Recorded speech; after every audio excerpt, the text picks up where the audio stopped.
Good morning, everyone. It is Saturday, July 26th, 2025. And welcome to the Live in the Dream podcast. I am here just moseying around and wondering what I'm going to speak about today. But something that I found for me is trusting my gut, trusting the decisions that I've made in my life. Sometimes I have regrets about decisions that I've made in my life, and then I think to myself, at that time, you went with what you knew. You went with how you knew things to be. You went with what you believed to be true of yourself and your judgments and the people around you.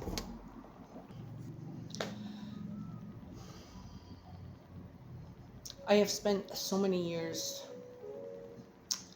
wishing I didn't do this and wishing I didn't do that. But there's really no way I could have known that things would turn out the way they did. In the last almost 20 years of my life, there's been some really severe decisions that I've made that have hurt people. And I have spent probably years punishing myself and twisting myself into knots. And it doesn't change what happened. It doesn't change the decisions I made. It doesn't change the consequences of those decisions. It doesn't change anything about anything. The only constant I've ever had in my life basically was myself and my mother. My mother passed just 3 years ago. And I had her for 55 years, and it still feels like it just wasn't enough time. Isn't that crazy? That being said, I want you to know that where you are today, how you think today, the choices you make today, you have to think 5, 10, 15, even 1 year ahead, or even in months. If I do this today, what could be the possible consequences of this choice? Who will it hurt? How will it affect my life, my health, my thought processes, my self-respect, my self-confidence, my income, my housing, my car, my ability to take care of myself? There's just so many decisions that we need to make in our lives, from drinking water, alcohol, smoking, eating well, parenting, being a child of an elderly parent, or just being a child if your parents are still around, how you raised your children if you've been lucky enough to have them still respect you, to have conversations with them. And if there was anything you could change, that's what would have happened. I think over the last, especially 2 years, my belief in Creator and understanding myself, being very aware of who I am and how I am, and why am I like that? What are some of the things that I have learned and put into action at this point in my life? So it's amazing to think back to who I was. It's amazing to think back to how I was.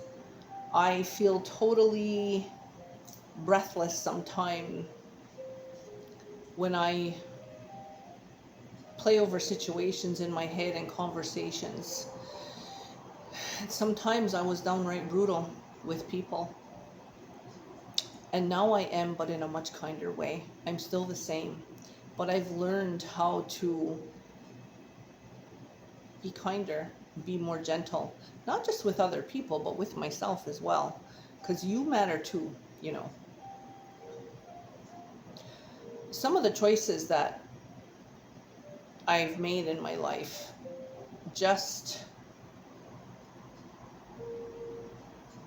created situations that I wish never happened. And I'm so sorry for all of the things that I may have done or said that hurt anyone in any way. Sadly, and now I realize as I'm older, I just didn't know any better. I really believe that's the way I was and that's who I was. And now I understand that that was kind of like who I was trained to be or taught to be. How there was so much manipulation, especially from my father, to do what he needed me to do and be how he needed me to be, for him to have some kind of justification for himself on so many levels. My father never had a son, so I was the baby.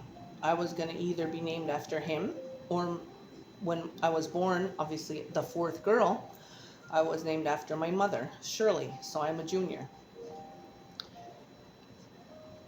I believe, well, I know, in so many ways, he made me pay for not being the son he never had. And he trained me to live in a very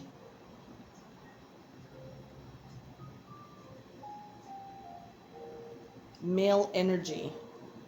Like my whole anchor of who I was as a person was in male energy, was in being tough, being rough, being strong. Oh my God, being strong. I used to move freezers and couches and fridges by myself. And he'd say, there goes a son I never had. And I now realize that that was my connection to him. That was really the only good connection I had to him, was being the son he never had.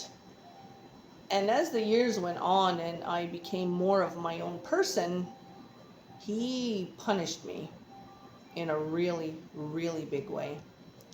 When I was 14, he opened a store, a restaurant, and I worked my butt off in there, and he always would tell me, this is going to be yours one day.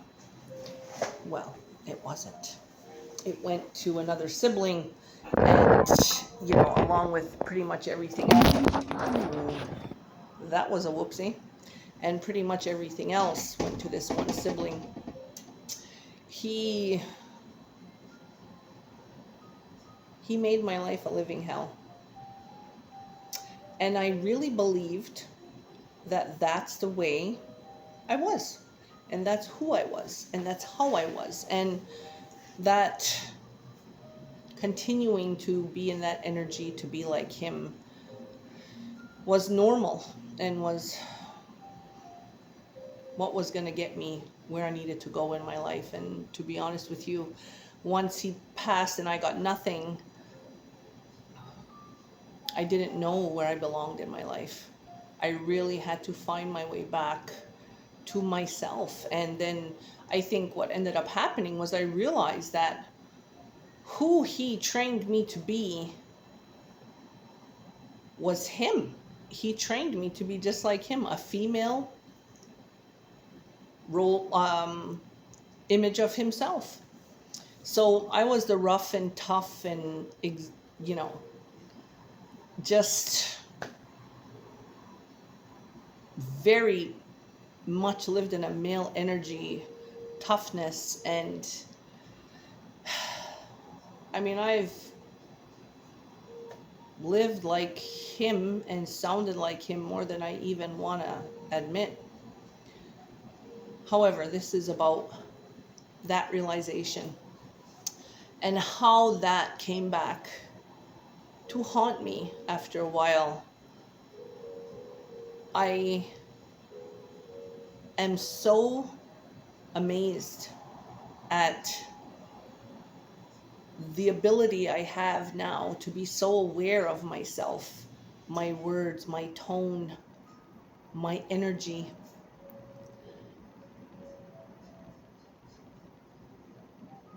and how I found that responsibility back to take care of myself, not just to heal myself from all the garbage, not that only he brought into my life, but others as well that I allowed, and I did as well. I take responsibility for who I was, but I can't change that. I can just say I'm sorry to whoever needs to hear that. But now, at this stage of my life, I think so differently. I speak so differently. I swear to God, I would hear his voice coming out of my mouth so many times in my life. It just kind of blows my mind now. And there's nothing wrong with being like your parents if they were good, kind, respectful people. He was not. He was a damaged soul that was devoured by hate. And he had not one kind bone in his body. And I believe that's because of the abuses that he suffered. On the other side of it, I think to myself, there's so much help out there. Why didn't he get any help? Well, I guess because he was born in 1935 or 34, whatever it was. And that mentality, that generation, didn't really believe in being better, doing better, getting help. Like, what the hell does sitting there talking to someone who doesn't do anything or say anything to me help me? How does that help me? You know, kind of thing. So I just want people to realize that you can change. You can't change what happened because it's done. You have to, this forgive crap, it's not forgive it because you didn't know. You weren't aware. There wasn't any part of you that knew any different. And if there was someone outside of you telling you you shouldn't do that and you shouldn't do this, take the moment to listen. I had someone always say, you know, don't do this and you should do this and you should do that, but they never showed me how. And at some point I did say, you'd say don't do this and don't do that, but you never showed me how. And of course I got the, baby steps. You can't tell someone they're a manager of something if they've never managed anything, if they've never been taught the ropes, if they've never been told the list of things that needs to be done, the ROIs, the KPIs, the tasks, the rotation of things. If you don't teach someone how to be a manager, how are they going to know how to be a manager? Take an inventory, make lists. What do you need to do that? And what do you need to do this? You absolutely cannot have expectations of children or adults that have been one way and what they know is all they know. And they've just been that way all their life. How can the expectation be for them to have known any better? And that being said, how can people forgive something that they didn't even realize they were doing? It's not about forgiveness. It's about awareness. And it's about understanding where you were at that time. Who were you at that time?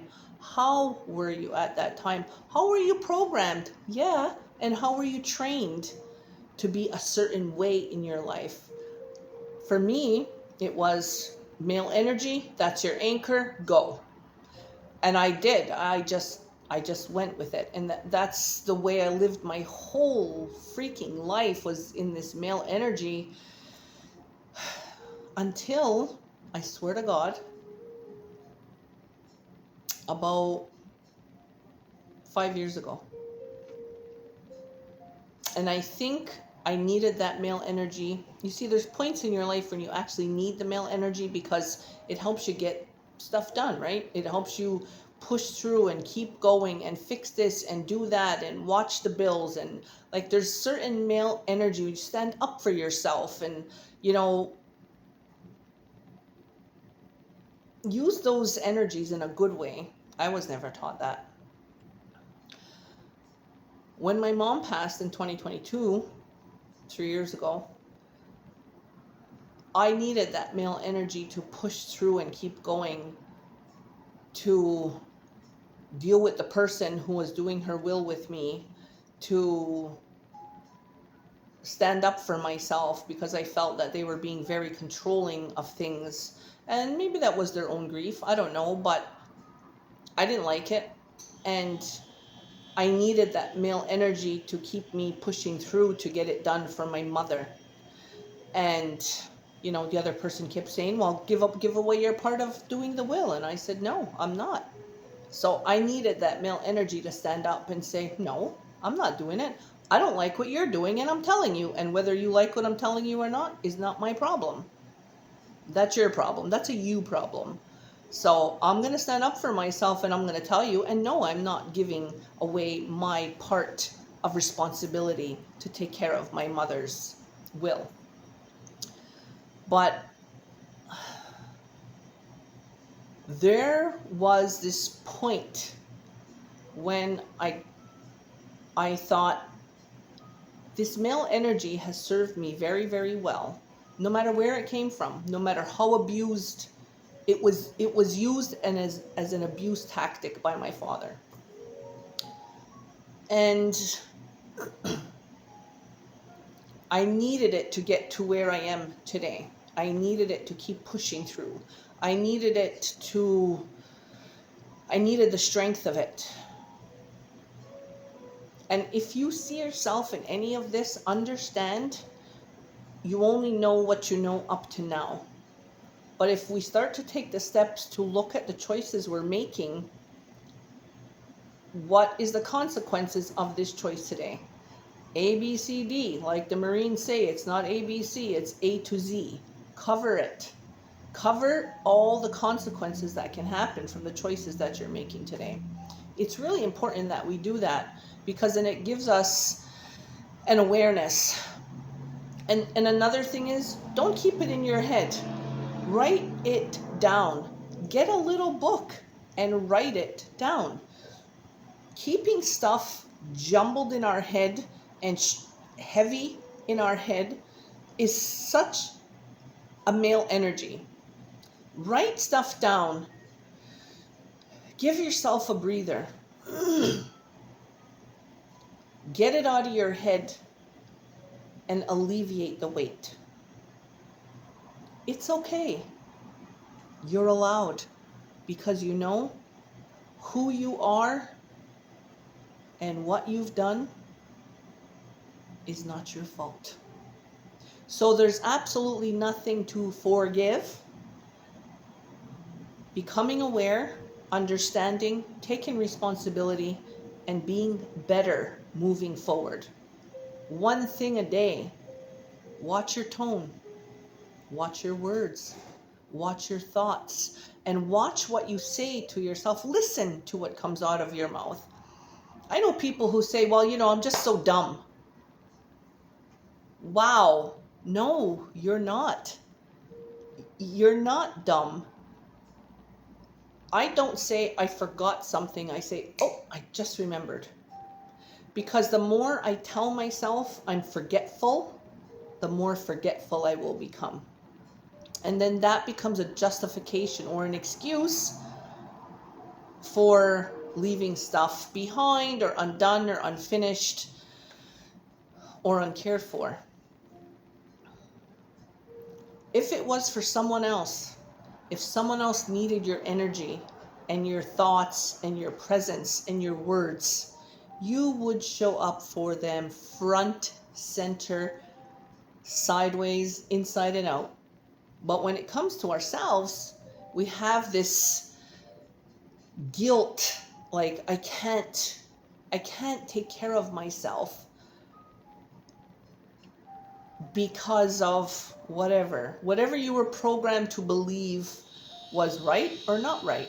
If you give some time and some care and some thought and some energy and some kindness and generosity to yourself, that's okay to give to everyone else.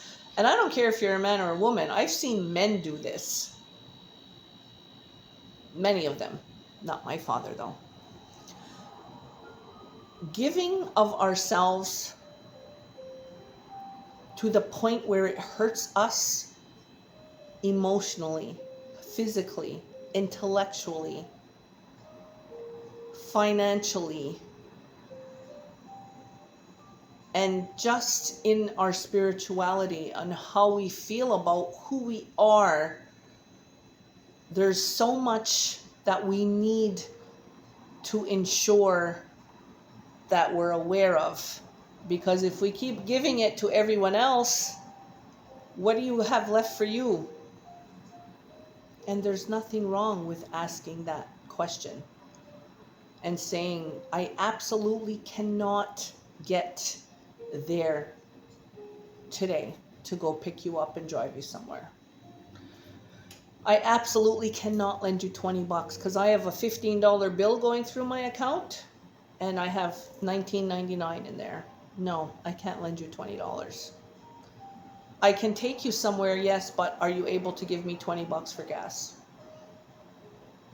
Do not, and it's the hardest thing.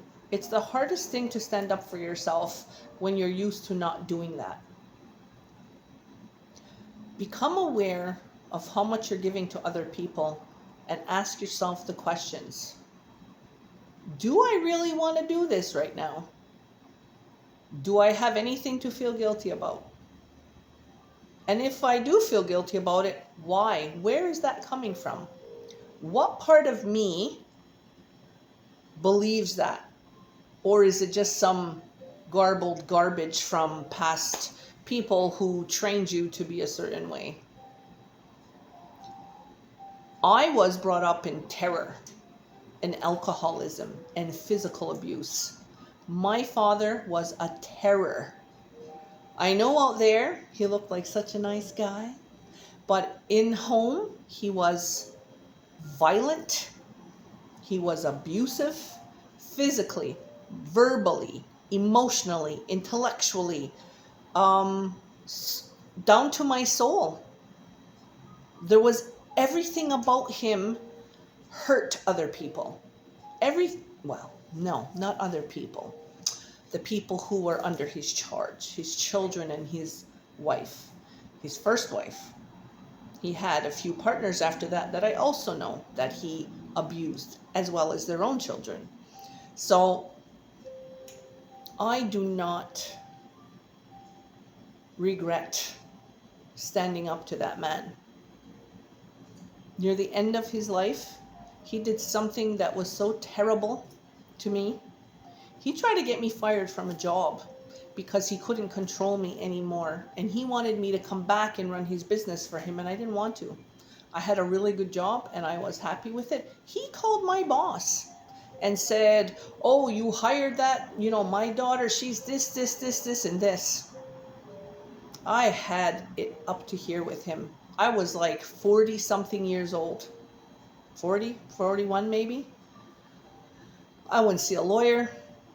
I wrote him a letter and I said, if I ever hear you speaking about me again, I will sue you till you have nothing left.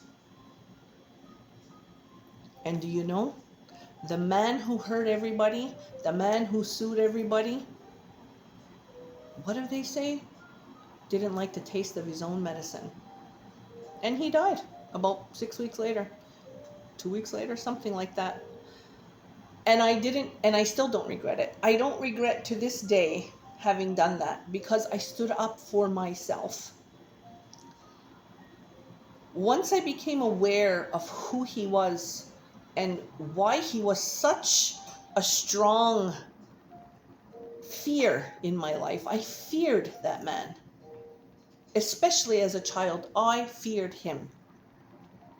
But in my 40s, there was no way he was going to manipulate me anymore. and abuse me anymore. And I don't regret that.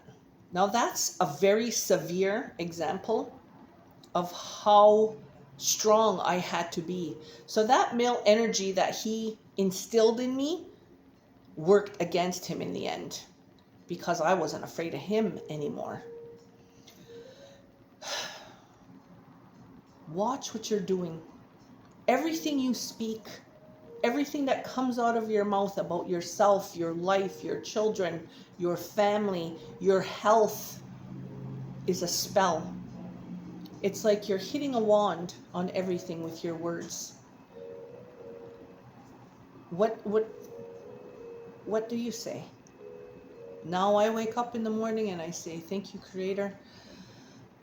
I am so grateful for another day. I open my eyes, and if I don't make it through today till tomorrow, I'm grateful that you gave me another sunrise.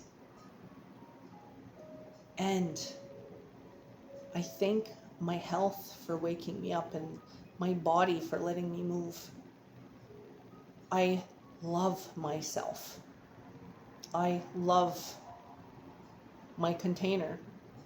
And I have realized that I have not been so kind to myself on different levels. So that being said, moving forward, I'm going to be much more aware of that as well. So one thing to take home with you is thank your body, thank your heart, thank your legs, and every part of you, your mind, thank your awareness, thank yourself for sitting here and watching this for the last few minutes. I'm grateful to you. I'm happy you're here. There's absolutely nowhere else I would rather be except sitting here and helping even one person just be kinder to themselves, helping them to learn to let stuff go. Get the jumble out of your head and put it down. Go to a store and buy a $3 book or $2 book and write stuff down. Get it out of your head.